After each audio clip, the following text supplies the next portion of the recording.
Hello there, I'm Prickly Man, representing the video game Confederacy. And today, I'm going to make you an offer you most certainly can refuse. Godfather, the game. I picked this up for like $12 back in, I don't know, back then. And the one thing I can definitely start off with, it was one of those games, because back then, they actually decided to come with those badass maps, which is awesome. Like, I love these things. Like, I really do. And that's just a side note, but I love these things. They are really cool. And then you get like a thing on the other yeah, alright. It's a shame that the game couldn't keep up with how badass the collectibles were with it. So let's dive right in and take a look. Godfather was released in 2006. It's an open world third-person shooter, which is based heavily on the canon of the movie. The first one, that is.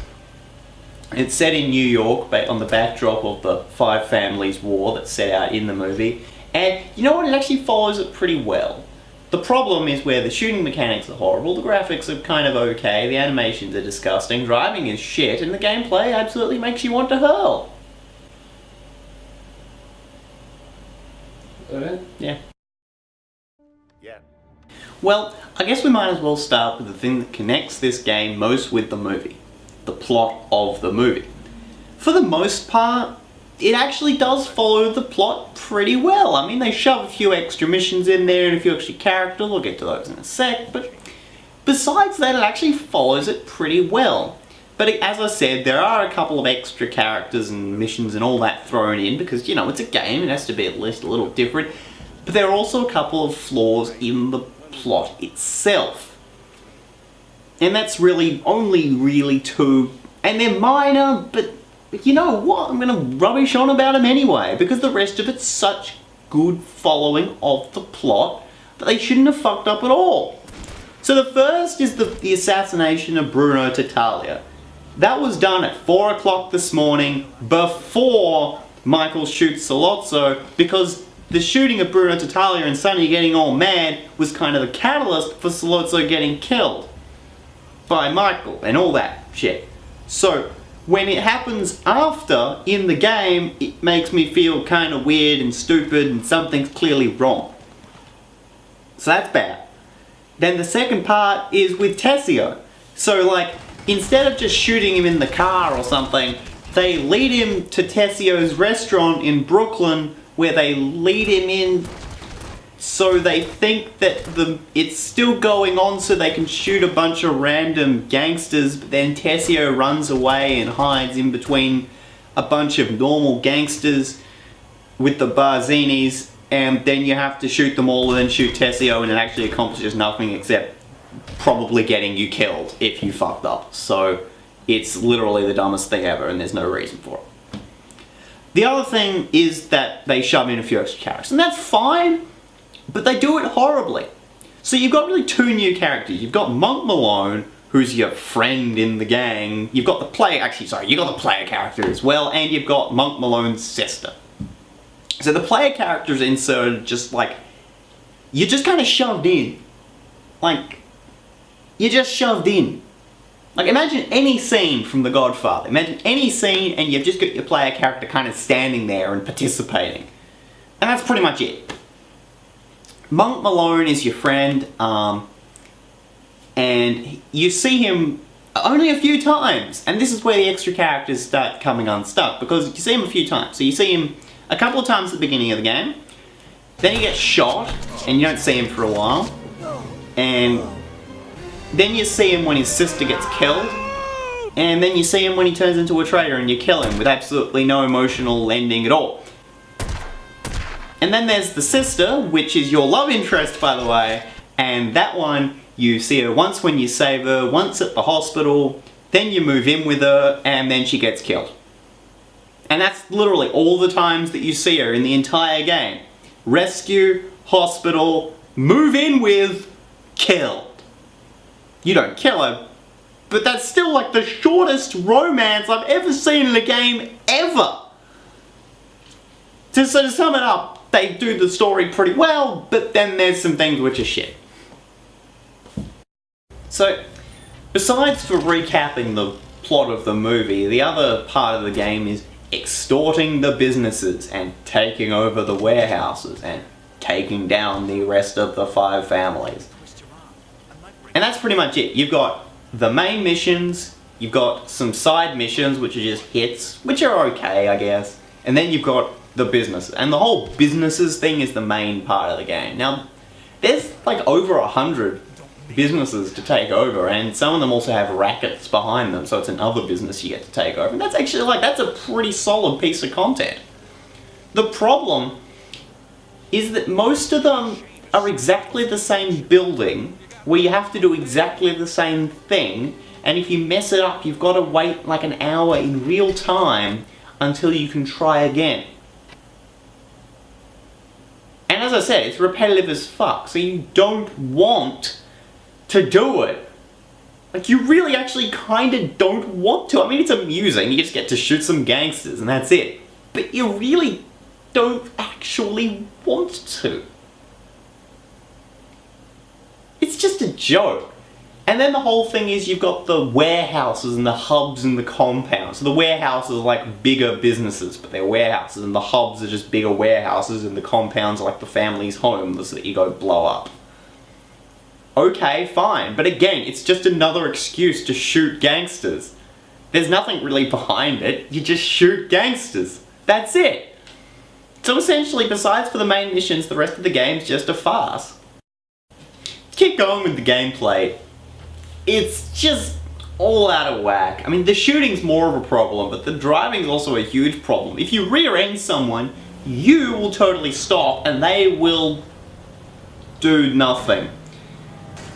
And if you're being chased, there's absolutely nothing you can do about it except for trying to ram them into other cars, because all the enemy chase cars rubber band. For those of you who don't know what rubber banding is, it's the bullshit that was invented, I guess you could say, in Mario Kart. Hell, maybe it was before then, I don't know. But it was, everyone noticed it in Mario Kart 64, because it doesn't matter how far ahead you are, everyone else would still manage to catch up to you. And so even in this game, even if you're in the fastest car, and the enemies are in the slowest car, they'll still catch up to you, because they rubber band straight to you. Like, they go as fast as you. There's no way to stop this. So it's all just, chasing is just, can I get lucky and not get smashed? And then, you know, they can do all these maneuvers, spin you out, and then you're just standing there and your car's on fire and you're gonna explode. It's fucking bullshit. And shooting is probably worse. The problem with the shooting game is the view model. Now, for a third-person shooter, the trick is you get the third person right. And these guys at fucking EA haven't. It's just so bad. And that's coupled with the fact that all enemy weapons are horribly deadly. Like, some guy with a pistol can take out 3/4 of your health in like a couple of shots. And you can't fucking do a thing about it. You know why you can't do a fucking thing about it? Because you can't actually see your enemies to shoot them. And even if you can see them, you can't really get into a good position to shoot them, because your view model, you're not really sure where your dude is in comparison with your crosshair. The only saving grace of all this is there's a fucking lock-on system in a PC game! Holy shit! I mean, to actually have a lock-on system in a PC game means that you're pretty much admitting that you need it. And that's bad. I mean, PC games are where shooters started. I mean, fuck. I mean, it's where you started, you know, with all this accurate aiming and actually being good at the game. But no, you can just lock onto things and shoot them down, because who gives a fuck about fucking being good at a game when you can just hold right click and lock on to shit? It's absolutely pathetic. It is absolutely pathetic. And as I said, just to couple this off, enemies are really deadly and enemies have lots of health. The way enemies have health is by essentially like their rank in the family. Like, you know, you got your soldiers and your outsiders and your enforcers. You know, just how many little freaking echelon, whatever, chevrons. Who gives a shit? You know what I'm saying? Like, I'm getting tongue-tied here. I don't really give a shit. They've got a bunch of chevrons and they got more health. You can shoot guys and it's just... I mean, look at this guy. I mean, I hit him with 5 shots and he's still alive. That's just bad luck, I guess, but shit! It's bullshit! I've talked about a few things, but I think the thing that kind of just is the cherry on top of this thing and really cements this game as a game that's okay but really has a lot of problems is just some of the back-end issues. So things like kind of long load times and things like the fact that you can't actually change the sound settings. And most importantly, and this is one of the issues I think is horrible, is the way the pacing of the game is. And I know I've said a few things that were kind of disconnected, but you know, the pacing of the game is really important in anything. Now, I don't know about you, but it's my opinion that the pacing of a game is broken when you finish a mission at point A on the west side of the map, let's say. You are then told at the end of that mission to go to the southeast side of the map. And the only purpose of going to the southeast side of the map is to be told that you must go somewhere else, let's say to the north side of the map. And this happens a lot. So all you're doing is you're driving from point A to point B, where the only purpose of driving from point A to point B is to get to point C. Now, I don't know about you, but I think that the game's just trying to waste my fucking time. It's completely artificial elongation. Now, as much as I don't want to talk about it too much, the second game actually fixed this by having all your missions get taken from a telephone. And there's like 1,000 telephone boxes everywhere. So you can just answer the telephone, it'll say go here, and you go there and you start a mission. Okay, that's good, but not when you take a telephone call in this game. You take a telephone call, you get told to go to A, which just tells you to go to B. That's pointless. That's useless. That is a waste of my fucking time. So, to conclude, this is one of the most mediocre games I've ever seen in my life. It's a good thing I picked it up for $12, and they never really tried to sell it for AAA pricing. I don't really know, but like, if they did, it's a shame, because it's not really that good and it's not worth it. But, I mean, if you see it for like $15, hell, I'd pick it up. I mean, it's actually a decent game. The problem is it's marred by so many easy-to-fix flaws. And I mean, really, really easy. I mean, for fuck's sakes, when you don't have an option in your game in 2006 to adjust sound levels, and yeah, this actually happened, you've got a fucking problem. You got a huge problem. And as I said, they did release a sequel, which is just alright, I guess. But you know what, I don't want to review that, so I wasn't. What I was gonna review, on the other hand, was Scarface, which was the game that Al Pacino decided to throw his support behind and give his likeness to, as opposed to this game where they had to use not even a lookalike, they just changed the look of Michael Corleone altogether. So, I was going to, so I installed the game, ready to play it and record the footage for the series, and then this happened. Wanna play games? Okay, I'll play with you. You wanna clear up? Say hello to my little friend!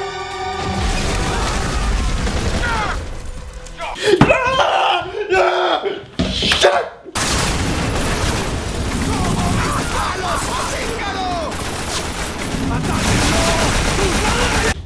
Fuck!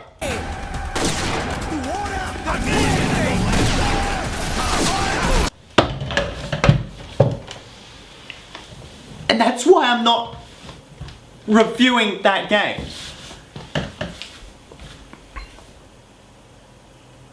So anyway, to send us out, I've just done a little montage from the end scene of the movie. If you haven't seen the movie yet, you should go see it and not actually get spoiled. But anyway, thanks for watching, and I'll see you around. Michael Francis Ritchie, do you renounce Satan?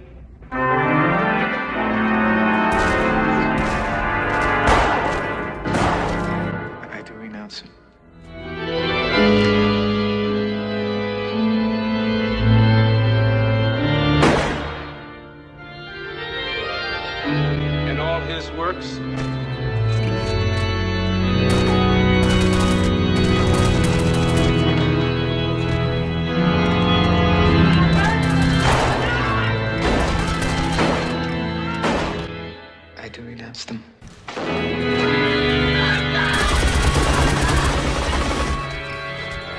all his pomps?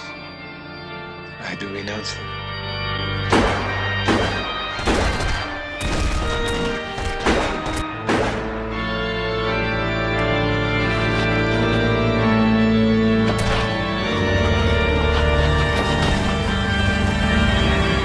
Michael Rizzi, would you be baptized? I will. In nomine Patris, et Filii, et Spiritus Sancti. Michael Rizzi, go in peace, and may the Lord be with you. Amen.